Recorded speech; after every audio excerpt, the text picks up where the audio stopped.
This podcast is brought to you by Ventilect, your tech recruitment partner for a changing world. My first year into leadership was definitely not easy. I was close to quitting and just saying that, take me back to IC any day. We are open to any sort of personalities, but I think the common denominators that we always look for are people that take ownership and have a lot of autonomy, are kind of the partnership model that we have while we work very closely as a team. My transition to the head of role is still so fresh that I'm missing one of my leads. Laura Teerisuo is the head of talent at Wolt, a Helsinki-based technology company. Now, I really wanted to get Laura on because her story has the lot. She's been in TA for 10 years on both sides of the fence, starting out in agency. And then when she joined Wolt, she was the first recruiter in her department. So she had to build the TA function around her, move up the ranks with it. And now, as a result of her work and her team's efforts, have scaled the organization to hundreds and hundreds of employees. So how did she do it? How did she build the function from scratch? What would she do differently today if she could do it all over again? All questions that I know many in the recruiting world want to find out about.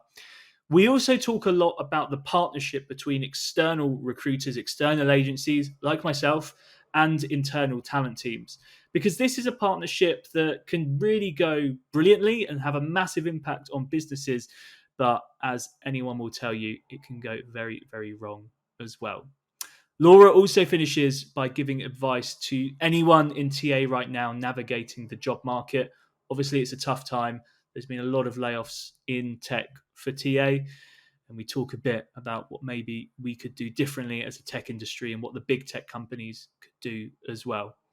This episode really, really had it all. So if you're in talent acquisition, I really want you to give this one a listen. I think you'll enjoy it. So without further ado, I'm Alex Bloisey, and this is Ventilect's very own podcast.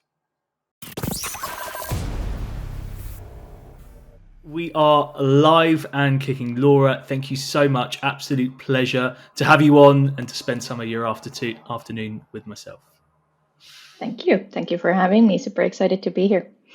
Perfect. So as always with a lot of these episodes, especially now we're focusing a lot on talent acquisition people, I like to bring it right back to the start. And I always like to ask, how did you get into the recruitment world, or as a lot of people now call it, the talent acquisition world in the first place? Yeah, that's a bit of a story of happenstance. And I feel like talent acquisition people tend to divide into two camps in terms of, just landing in talent acquisition by accident or by coincidence. I've only ever met a handful of people in my life that actually decided to become talent acquisition professionals and kind of looked for that career. But how it went for me actually is that I don't really have a degree on anything specific. I went into the work life quite early, straight from high school pretty much. And I took a role as like a back office / admin assistant in a recruitment agency. And that was kind of something I had actively avoided to a certain extent because my father had always worked in headhunting, talent acquisition kind of companies as a usually founder, CEO. And it was kind of something where I felt like I'm already too similar to my dad in many respects. So let's not do the same industry or same job as well. But I landed in this agency doing like everything but recruitment.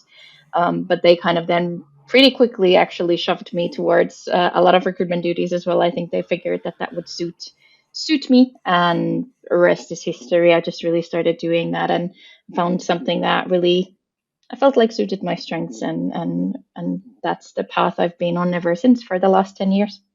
Perfect. So did your dad sort of try and push you into it, or was it a case of just like actively avoiding it just to kind of be different? Yeah, definitely didn't push me into it. It was just really more of my teenage rebellion of not to be similar to him in one more kind of way in life. So it was just really avoiding it from that perspective. As it happens quite quickly, I think it was on my second or third year of talent acquisition career, I actually went into our family business as a co-founder as well to do recruitment and HR. So we did work also together for a bit of time, but definitely it was one of those things where I really didn't ever expect that were to happen. Amazing. So this was like 10 years ago, is it? Because I know you posted on LinkedIn about your decade anniversary. Yeah. 10 years ago was when I kind of started doing recruitment in that first agency. I was there for a very short while before moving into another agency, then the family business, and then I think from there I pretty much then jumped. I think there might have been another agency in between, but I've already been doing like in-house and tech-specific recruitment for the last 7 or 8 years already. So I ran through a few agencies in the first few years, but since then I've had a pretty focused career on just tech and product. Perfect. What was it like? Was this in Finland, I'm guessing, the agency stuff? What was, Yes. I know there is I've never worked internally, but I know there is sort of a big difference, a lot of similarities as well. One thing I sort of found out because I started doing working with UK companies, tech companies, and then when I made the switch to working with European companies or US companies, some of the internal talent people I was working with had never worked in an agency. As in the UK, pretty much every contact I had had been on that side of the fence, so there was a bit of an understanding. But you've obviously done both. So, I mean, what was it like back then, and how did those skills and that environment equip you, moving forward? Yeah, I think agency is a really good place to start for anyone in talent acquisition because you get so much more exposure in a short amount of time. You get to experience very different roles, different companies, different ways of hiring as well. Your clients tend to keep you on your toes to some extent as well. So sometimes you get your biggest learning curve in terms of handling difficult stakeholders or hiring managers, however you want to call them in an agency environment. So I think that's really like a good launching pad for talent acquisition. And I felt that way myself as well. But at some point, I just personally felt like I want to be a bit closer to the challenge I'm solving and kind of seeing those people grow in the organization as well, being a bit more present, kind of in their growth in the company as well. And that's what's been really cool with how long I've been with Wolt as well. As some of the hires that I've made in my first year are nowadays directors or heads of something that they were hired to do as an IC some years back. So it's been fantastic to kind of witness that growth, where you kind of just have, I feel like, a heightened sense of impact, where you kind of see, you brought that person in, and now they've done all these great things in the company as well. So I really kind of enjoyed transitioning to that world, but definitely feel like the agency is a very good launching pad. And not to say that people shouldn't stick with it for the longer term as well, but that's how I felt about it, and that time was spent in agencies as well. Perfect. Now, you mentioned with your time at Volt, so you're the head of talent. So let's get some numbers, because you've been there for a while and you joined, I think, was it an individual contributor, and now you've kind of risen the ranks. So how many people in your talent function are you in charge of? And what sort of growth have you overseen, and how many hires have you made? Yeah, so I'm head of talent acquisition for our what we call a product plus function. So this would entail for us basically anything tech and product. So specifically engineering, any data science analytics roles, product management, product design, security. So quite a mixed bunch of different sort of roles and departments we support. So I did come in as an IC to start with. I was actually the single only recruiter in the whole company at the time that I joined. So there was no one, there hadn't been anyone doing hiring at Wolt for the 6 months before I joined. So it was pretty much starting from scratch, figuring everything out. There was an ATS that no one in the company knew how to use. And I just needed to kind of figure out everything, how we want to do hiring, set up all the foundations, and started from that. My focus was from the start in Product Plus organization. Even if I was the only recruiter, I was then joined by a commercial recruiter then about 6 months later. But my organization personally, so started from just me, and then slowly but surely started to grow from there. So I was the only person in Product Plus TA for the first year and a half. And then by the time that we grew into 3 people, I became the team lead for that little group of people. But we grew from 3 to 6 pretty much in 3 to 4 months. After which, then it's been just the only way has been up from that. So from 6 to 10 pretty quickly, from 10 to 14. And today my organization is 20 people strong in the product plus talent acquisition. Amazing. I wanted to wind it back to when you first started and you said you were getting your head around processes and tech, because most people listening to this, obviously there are people that work for big companies, but there'll be the lone talent person who's just come into a tech company that wants to scale and has growth plans ahead. And, a lot of companies, especially at the start, maybe you were the same, have limited resources. So if you were to do it all over again, maybe with technology, with people, with strategy, is there anything you did that worked well? And is there anything that you would do differently? That's a really good question, actually. And I've sometimes played with the idea of kind of going back to the start and doing this again. And how would that actually look like? The boring answer here is I think we did a lot of things really well. I think what was really instrumental is that I was reporting directly to our current CTO, who was then still called, I think, head of product or engineering or something along those lines. So I started directly reporting to him, and I think that alignment between my problems being his problems from the perspective that he was my lead, and kind of being on the same page about how we're going to go do hiring overall was really crucial. Like, it would have been the wrong time for me to, for example, report to the people organization. It was much more important for me to be close to the business at that time. And I, as mentioned, did that for 4 years before then moving to the people organization later. But I feel like that kind of enabled us to get like the TA culture right, being so close to the business that, when you start doing that at the very kind of ground level, when literally in the beginning, when I think I was tasked with hiring about 40 people in my first year alone, which we managed to do, actually go a bit above and beyond that. But I was literally working with like 10 people, like hiring managers, interviewers, 10 people. So it's really easy for you to put 10 people together on the same agenda and to on the same page about what we're going with process wise. What are the things that we actually verify and quantify in the hiring process? What are the things that we appreciate? What do we want out of this person? And so easy to kind of also switch tactics when you don't need to change manage a lot of people.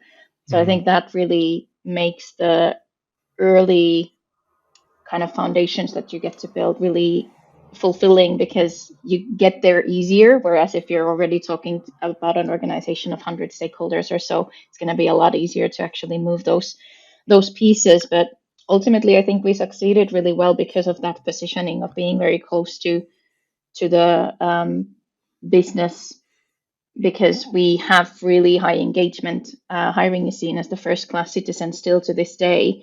So by kind of getting those foundations right, I think we've succeeded in a lot in these 5 years. Certainly, there are things that I could say that we could have probably, well, it's easy to say in hindsight, but there's a lot of situations where I've thought that there probably would have been a more scalable solution that we could have done already earlier. But at the same time, I think a lot of those things you kind of needed to live through to see what a better solution would have been. And maybe I'll still get a chance to redo some of those things later. Yeah. Well, you don't know what you don't know, right? So unless you've been a TA person that's scaled an organization, if you haven't done that before, it's hard to build something that is scalable from day one. Is there anything you can maybe pinpoint that you maybe a few years in, but you had to kind of rejiggle or redo in terms of data that you wish you'd done from day one? Let me think on that a little bit. I don't think there was anything that would have taken us like years to figure out that this was the wrong call to make. I feel like that sort of long tail end thing comes with like building a team and how do you manage a team. Like those learnings tend to take 1 or 2 years to actually come to fruition. But when it comes to like how we did TA, I think one of the things we've done wrong multiple times is the staffing of the team itself, like being a bit too reactive to hiring plans like too late in the game. And that's maybe something I just talked a big game of how close we were to the business, but there definitely were situations where we only had like months warning for a hiring plan increase that was massive.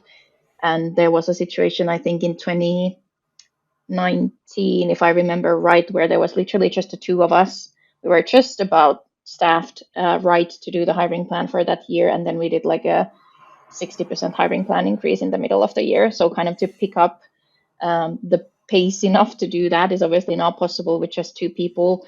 In order to hire a team to cover that gap also would take months. So I think in some of those situations, a better alignment, I guess, with the business in terms of what to expect, even when we kind of don't know what to expect, and to have like backup plans ready for some of those situations would have been definitely reduced the amount of gray hairs that I've grown in these last 5 years. But yeah, that's easy to say in retrospective.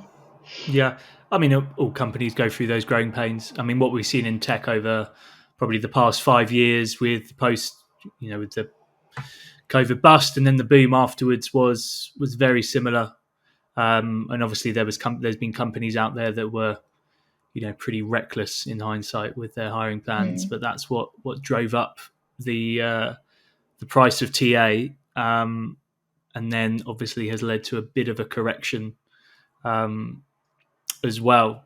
So that's something I wanted to come on to. So you joined as an individual contributor, and now you're a manager, and I guess you hire a lot of talent people as well. Why did you make that transition? Was it a conscious thing? And how have you found that? Yeah, it was definitely not something I actively pursued, and that actually caused a bit of a identity crisis for myself, in the sense that I was really curious about anyone that would say that their next career step is to become a people leader. Like I got like morbidly curious about that and be like, why? Because my first year into leadership was definitely not easy. I was close to quitting and just saying that, take me back to IC any day. A few times in that year, but happy enough, or kind of lucky enough, that I had a manager, our now CTO at the time, that kind of told me to stick with it for a year and see for myself how I feel after that point. And kind of retrospectively looking at that time, I think it was a lot to do with the fact that everything you do as a lead, you do for the first time in your first year. Like every unpopular decision, any uncomfortable conversation, performance reviews, everything, you've never really had to face any of that as an individual contributor, and it really kind of takes you outside of your comfort zone. And I was one of those people that, as I said, I never really pursued leadership in a very active way. It was more like our CTO was like, hey, there's 3 of you now. I really don't need all of you reporting directly to me. You would make a great lead. Please take this on, and I think you'll do great. Just really sold me on the opportunity of trying that out with just 2 direct reports. As I already mentioned, then we very quickly went to 6, so it wasn't as easy a start as I kind of originally imagined it. But definitely a rough start and a lot of learnings in that first year. What was so rough about it? I speak to a lot of people in your position, and the one thing they always say is they can't measure their impact anymore as easy. When you're an IC, you have CVs, interviews, people you've spoken to, hires on the board. When you're managing a function that does that, it's very hard on your day-to-day to know if this is making an impact. The lines blur a little bit. I don't know if that's something that you felt at all.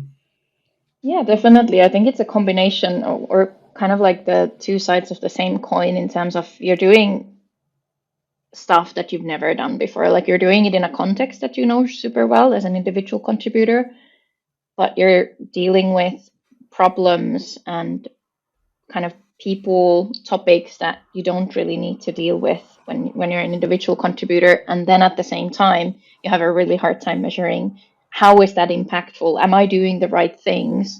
and that kind of, I think the two kind of heighten each other when you're not really comfortable with what you're doing and you don't know how to measure your impact, and you're not, as a team lead, you're not getting as immediate feedback, I find, as an individual contributor. Like, you make a few hires in a month, it's easy to see that impact in numbers, but also you get the thanks from the hiring team, you get the candidate feedback. But as a lead, you need to be much more conscious about creating opportunities of getting feedback and for people to recognize you as well, especially in the first year when you're still very kind of unsure and uncomfortable with your new role yourself as well. So I find that to be quite difficult, and I was questioning like my own abilities a lot in that first year as the result of those two things as well. And really, I think what turned the kind of thought process for me then after a year, and hate to say it, but my CTO was right that you kind of need to give it a year to find out, is it for you or not. And lucky for me, he did give me that kind of door open, that if you hate it still after a year, there's always a way to turn back. And that's what I kind of clung to. But after a year, in the end, I did not want to turn back. But I think what I mentioned before as well was that as a lead, you tend to make decisions that have a very long tail end of coming to fruition. And when you've been a lead for 6 months, and if you've had to deal with unpopular decisions or managing someone's performance or giving difficult feedback that hopefully helps that people to go further, you're not going to see whether or not all of those things actually worked out for you in the 6 months. You need to take the time to actually see the impact of the work you did. And I think that's what I realized within a year, when I could look back and see what did we actually manage to do in a year. In my first year, we did go from 3 to about 10 people in product plus TA. We managed to hire pretty much on hiring plan. We had really kind of excellent feedback from stakeholders in terms of the partnership that we have. And so kind of then to be able to take that step back and see how all of those small decisions or even big decisions across that first year resulted in what we managed to do as a team, that was kind of then enough to turn me around and make me stick with what I was doing. But definitely it took its time to see the value of the work I was doing. Long-term gratification. Yeah, definitely. Yeah, I think that's the case in a lot of positions from a lot of people I speak to who move up the ranks. Even like, obviously, I speak to a lot of software engineers and engineering managers, and they say the same thing as well. So when you're actually hiring for your talent team, what are you actually looking for in recruiters that are joining? Is there any sort of process you have in place or scorecard or metrics that you use to sort of bet against? Yeah, we have a very structured hiring process that we use, and I find that works super well for us. I wouldn't say that there's a specific type or a background that we tend to optimize for the most. And I find it really tricky when candidates always tend to ask me as well, like, what do you look for in your next team member? And I tend to answer it in a way that, there isn't just one type that fits. We are open to any sort of personalities, but I think the common denominators that we always look for are people that take ownership and have a lot of autonomy. Are kind of the partnership model that we have. While we work very closely as a team, you still have so much delivery responsibility with specific set of stakeholders, managing that whole stakeholder relationship. And kind of at this size of organization, like, as I said, we have currently 20 people in my organizations, out of which still, unfortunately, 13 people report directly to me. That means that I am not going to be that available for every conflict. So I need people in my team that know how to stand on their own feet and also figure things out on their own, and do kind of helpful problem solving also on their own. And I'm happy to say that we've managed to really build a team where, my absence does not kind of collapse or break anything down. We were just, as I mentioned, we were on the offsite, for example, last week. I got zero pings from the team members that actually stayed back for various reasons, or stakeholders, or anyone during that week while I was totally unavailable. Or on my honeymoon when I was away for 2 weeks, I think I got one WhatsApp during that time to get my comment on something. And just quoting our CTO one more time, he has told me in the past that his biggest success metric as a person of that sort of level of role that he's acting as is to make himself basically unnecessary, so that he's building an organization that can succeed without his presence. So that's kind of what you're looking for in growing your people, and kind of that's the potential that I look for in people that I hire, is that they're hopefully smarter than me. They're hopefully willing to grow and willing to learn in the areas where they have opportunity areas, and are willing to take ownership, because then I can see that, if I were needing to step down or step up or whatever, these people would still totally manage without me, and probably do an even better job than with me around. Hopefully that's the end goal, I think. Yeah, replacing yourself. And so I'm trying to do as well with growing my agency. Is I think about everything I do in a week, and I think, right, what do we need to hire for, and then gradually offload and delegate. But easier said than done, I have to say. Yeah, it's a hard thing to let go of your Legos to some extent, but I think that's the key to how you build your team as well, to find people that are eager to kind of get that level of responsibility, and then it's just a matter of guidance and trust in them to make that happen. And I said, super happy to say that in our team this works fantastically well. Like, there's been conversations that I've had with other leads, whether within Wolt's organizations or outside of it, where quite a lot of people have actually been a bit surprised how much ownership our team members have of, let's say, their own stakeholder relationships. Like, I don't need to meet with our engineering directors one-to-one more than once a quarter, because the talent partners have such a good hold of that even director level relationship on a monthly or bi-weekly basis, and do the reporting and the hiring plan honing and all of that stuff, so that I don't need to be involved in all of that on a weekly or monthly basis. And I think that's just one of those solutions that we needed to do for scale, but at the same time it really helps those people grow, hopefully to then be able to step up into a bigger role in the future as well. Perfect. Are you involved at all in the employer branding initiatives, or do you have a separate team for that? Because from the outside looking in, I mean, Wolt looks great, the way they kind of put themselves across the EVP. Obviously, you have a big budget, you're a larger company. Is that something you do at all? Yeah, so our employer branding team is embedded in TA, and I have like a specific product plus employer branding lead that reports to me as well. So it is part of my organization. I wouldn't say I'm an expert, and to say we have a big EB budget is not very true, I'll have to say. We are very scrappy, very efficient with what we do, but we do have a small team of, I think I have like 1.5 people essentially dedicated for employer branding for Product Plus specifically. And then for the whole company, I think we have 4 people, if I'm not entirely mistaken, as well. So it's a small but feisty team handling this. Yeah, I don't think it needs massive team. I think it's the awareness and just having a little strategy around it. But with a company like Wolt, obviously can kind of sell itself, to be honest.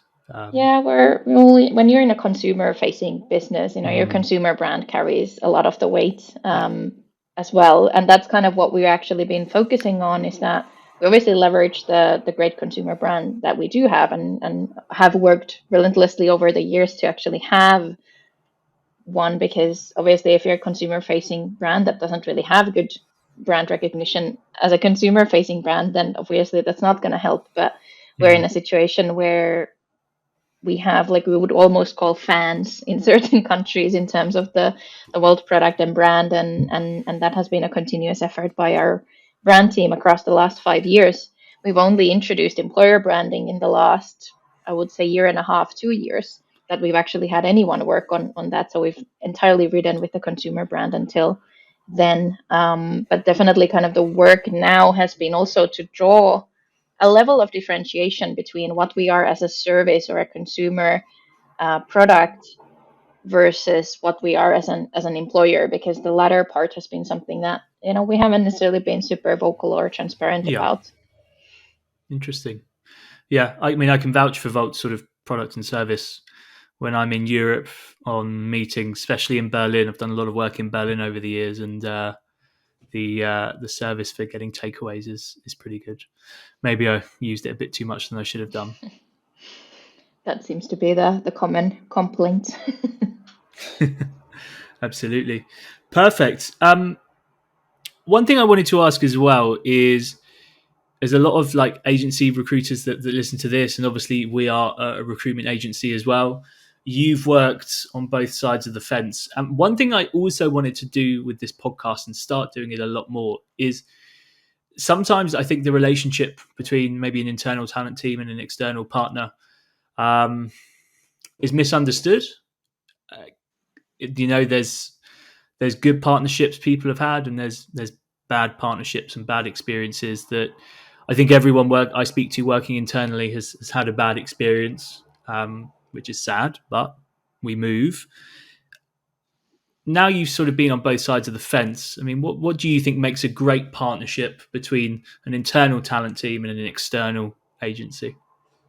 Yeah, that's a very good question, and I've had my fair share of different agency cooperation models. Like I was a lone wolf in TA for a good 3-4 years, and that meant that there is very little scaling to do when it's just you, and that meant agency or contractor support from time to time.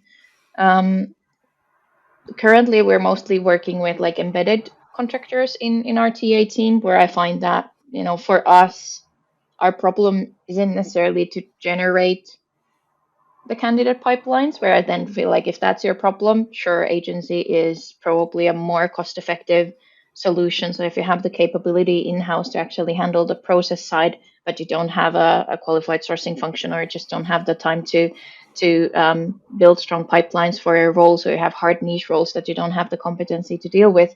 But I found that for us, the kind of embedded RPO kind of setup works best, because our problem is really more that we want to be able to handle a bigger volume of positions at any one time. So then when I can embed contractors flexibly into the team that can handle, end-to-end hiring for a number of roles, has been kind of helping us to scale the most. So it really depends on what you need. But when it comes to the relationship itself, also had great and bad experiences. And what I maybe can identify in when does it usually work, and when does it not, whether it's an agency, kind of more traditional headhunting agency support, or an embedded solution or something in between, is kind of just a model of collaboration. Like I think where we've done or gone wrong in a lot of occasions is if the agency or contractor in question doesn't necessarily really take the time to get to know our organization specifically, doesn't necessarily realize to ask the right questions, doesn't really realize to utilize everything that's in their disposal to actually learn about us and what works specifically for us. Also, on that kind of same category goes like maybe sometimes I feel like, especially contractors that are embedded into the teams, they go maybe to a too large an extent trying to avoid stepping on anyone's toes, which I sometimes feel like also then prevents them having real impact at the client. Because you're kind of like, well, I'm a contractor, I shouldn't really comment on this, or I'm a contractor, Yeah. I shouldn't really suggest big changes, or kind of take that level of ownership. So that's kind of definitely where we aim. Like if we had an embedded contractor or an RPO consultant, we literally treat them as a team member. So they are involved in every single meeting that any other team member would be. With the offsite we just had, every contractor was invited to that as well, if they were just available to travel. So it's kind of like we give you the team treatment, and we expect you to kind of take the same level of ownership as a full-time employee of the team would as well. And of course we expect the same impact as well. So kind of that alignment between what we want out of the arrangement and how to work with our business specifically, I think is key to making it a mutual success as well. Yeah, I can kind of preach for that on the other side. So I've done a couple of embedded projects over the years. It's not something we do massively. We're more of the kind of external partner when, as you said, when it's just a small talent team and you need niche software engineers and whatever. But yeah, I've done a couple back in the day, and one project was, it was. I didn't feel like I could make an impact. I didn't feel welcome to make an impact, and then I didn't really enjoy it, to be honest. Yeah, And it then goes both ways, certainly. yeah, and then the second one, the more a contractor or an embedded person, it was like an embedded model. We you can actually make so much more of an impact. They made me feel so welcome.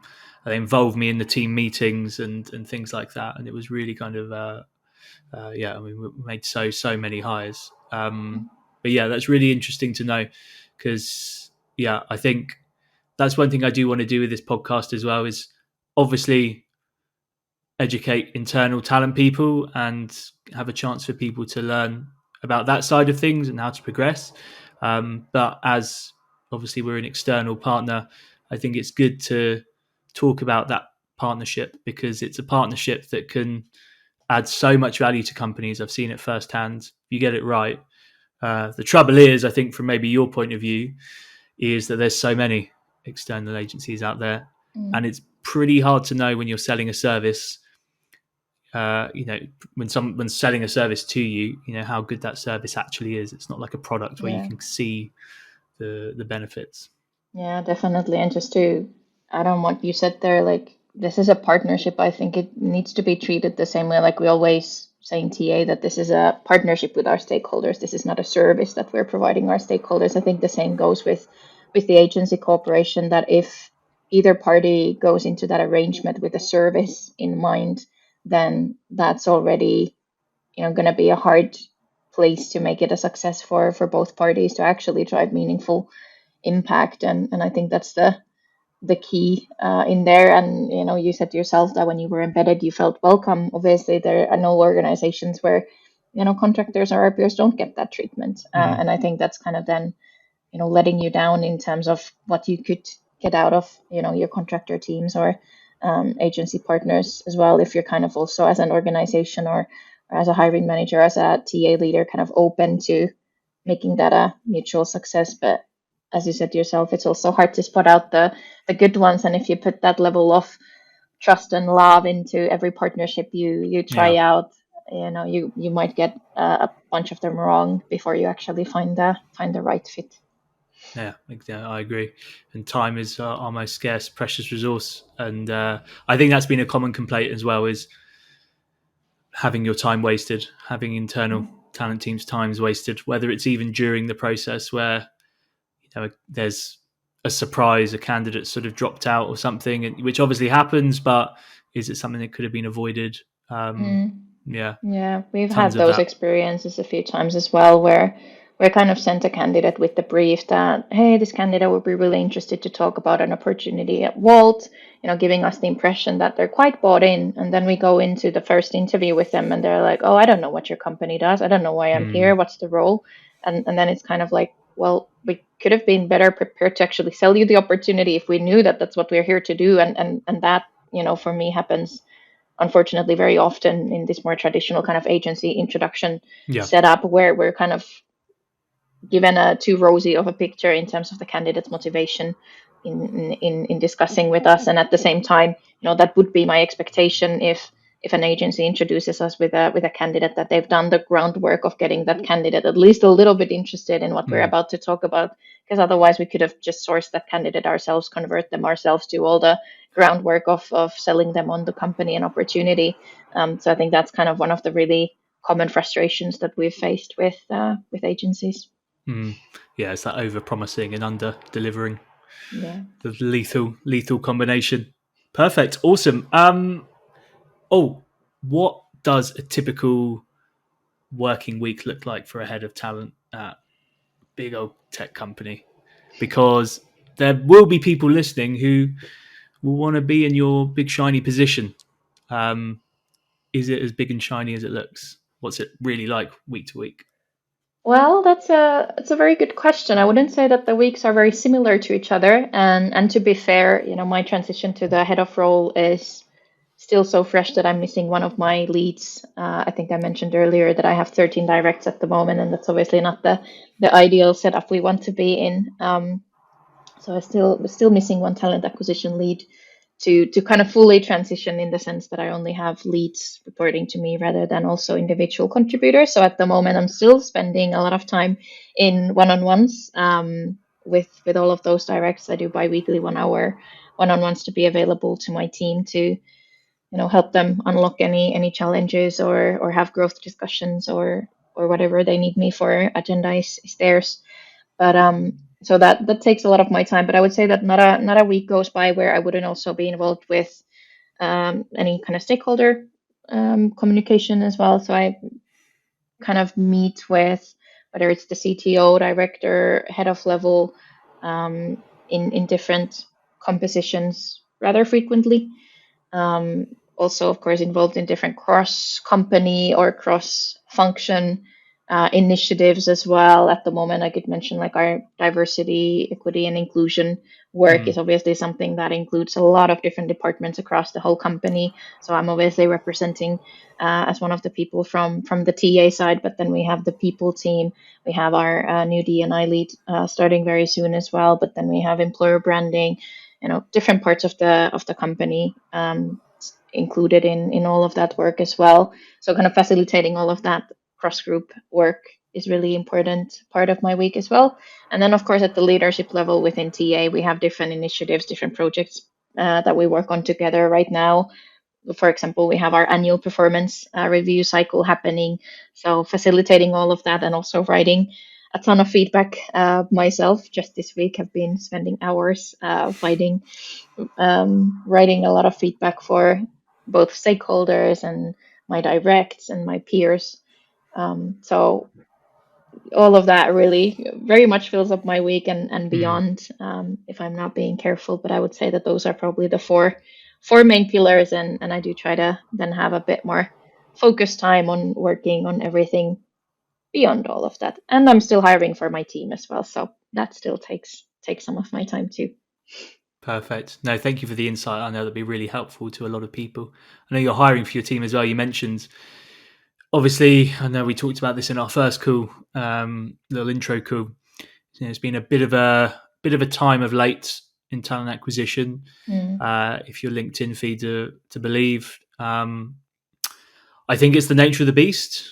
With some companies, obviously, when they slow down or if they've overhired, first people to go are TA. But then this time last year, TA stock was through the roof, and the salaries and God knows what, and the messages in your inbox were overflowing. So I think it's the nature of the beast. But how have you found it from a hiring point of view? Have you found an increase in applications? And maybe to add more value, is there any advice you could give to TA candidates applying for TA roles? Because I'm sure there'll be more of them right now. Yeah, I've definitely got the interesting kind of situation of hiring in very different sort of market situations for TA. Like I was hiring just about a year ago when the market was really tough and heated in all of the senses that you just mentioned in terms of the compensation. And I also think like that was also the tail end of all the companies rehiring their TA function. So a lot of people had also just switched. So they had literally started in a new place like 6 months ago. So there was very little talent availability. So comparing that to today is very night and day, when it was really hard for us to get even candidates to come through the door to talk to us. So I definitely feel like there's more talent availability at the moment. Within Europe, just the meta layoffs of TA alone are enough to kind of flood the market with a lot of really good talent as well. So we definitely saw an increase in applications, also an increase in conversion in terms of any outreach messages we sent as well.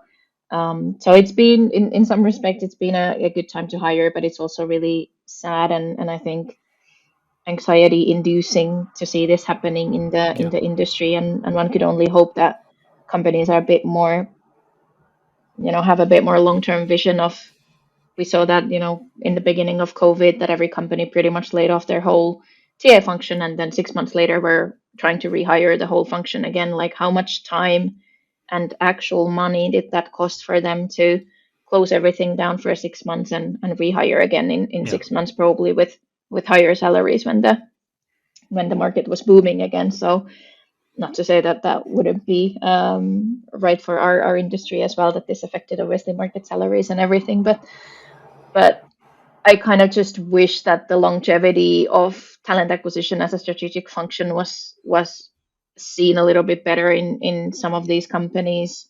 Like, I had a conversation at Wolt as well, where this was said in passing, but something that was said that by our CTO was that I would rather have 3 months of talent acquisition partners twiddling their thumbs than to lay them off and try to rehire as great a team in 3 months again. Like, the amount of knowledge of what works for us and how our business works and how do we kind of support this business with hiring is lost when you kind of do that, unless obviously you keep a few people to hopefully keep that dream alive. But either way, it's a waste of talent if it's not entirely unavoidable. But yeah, I hope that this if we go through this again in another, let's say, 6 months, a year, when this global employment market stabilizes, that some companies have that hard lesson of realizing how valuable the talent acquisition function is, and how you should maybe think twice before laying off the whole lot when things get tough. Yeah, I think obviously it will get better, and there will be a rebound. Probably the rebound won't be as big as the COVID rebound, because the COVID drop was massive. So I think it'll be more, I don't know. I mean, it's stupid to predict, but yeah, I think maybe we could just start learning some lessons. That'd be a lot easier for everyone. I think as well, with like recruiters, they have so much value that they could put elsewhere into the business. So yeah, if things are a bit quiet, there's so much other stuff they could do within the business and really add value. So yeah, but and at least out of my own experience, like, we always have a massive backlog of things we could be working on, but we're kept so busy with actually responding to the demands of the hiring plan that we never really have the time. So I'm sure a lot of TA people can identify with that all the good stuff we could be doing with better, I don't know, interviewer training and documentation and EB practices that are also something that you really need to keep running for the long term, because otherwise you find that 6 months, 1 year later, if you had a gap in your employment branding activities, that's gonna bite you in the ankle later. Like, there's a lot of these kind of long-term initiatives that then help you unlock more potential in the future that we could be doing, but not always given the chance to do so. Yep, absolutely. You've been in TA for a decade now. Yes. What does the next decade look like for you? What's your plans for the future? I know that's a bit of a pie in the sky interview question, but do you have any idea? To be fair, not a lot. Like, if you would have asked me even 3 years ago, would I be in this position today that I'm in, I probably wouldn't have given that answer that I would be. So really, really hard to say. At the moment, I feel like I'm still very new to the current role, like being a leader of leaders, while only having led people for 2.5 years myself. It already feels like quite a stretch to be again kind of questioning my abilities of telling another leader what course to take or what to do. But I think that will get me quite engaged and interested in a long time to kind of reap those new learnings of what it is to lead TA leads rather than TA individual contributors. So that's going to be interesting enough. I think, having coming to Wolt when we were still very in the growth scale up, well, you could even say startup, really. When I came in, we literally had, I think, 150 employees in the whole company compared to 8,000 today, or 18 people in product development compared to, I think, 700 today. That it might be enticing at some point to do that journey again and kind of retry some of those things that worked and redo some of the things that didn't work, and kind of just go through that whole journey again. There are definitely parts of it, those scrappy days, that I don't miss for sure, but there's also a lot that was really amazing, and it would really be, I think it would be good for my professional self-esteem as well to see if I could do it again, because not to toot my own horn too much, but I think the last 5 years at Wolt and in terms of what we've done in product hiring, it has been quite a success. But whether it was all a fluke or I was just lucky with all the people around me, or was it all a happenstance? It might be nice to do it once more at some point, to see whether that was the case. The numbers speak for themselves. Yeah, I would say so. And I think that the success really also is that we've managed to grow. Like, obviously, I can only speak for the product organization here when I say that, going from less than 20 people to 700, and I would say that still the same hiring principles have stayed in the sense that we have such a good, like, true partnership between talent acquisition and the business, and really high kind of appreciation and mutual respect between the two. And I think, sustaining that through this growth was probably the hardest trick that we could kind of do. And I think that we've managed. I think anyone can kind of attest to the fact that retaining culture is the hardest thing during growth. And I think the same goes in this, like in terms of the TA culture and how we do things. Like that was probably the hardest thing. Not to say that there haven't been some failures on the way, and we're still challenged with some of those things where I'm thinking like, oh, to go back to the good old days when all things were so much more simple. But I think definitely that has been the biggest success, in addition to the numbers themselves, of course. Perfect. Well, on that note, we will finish there.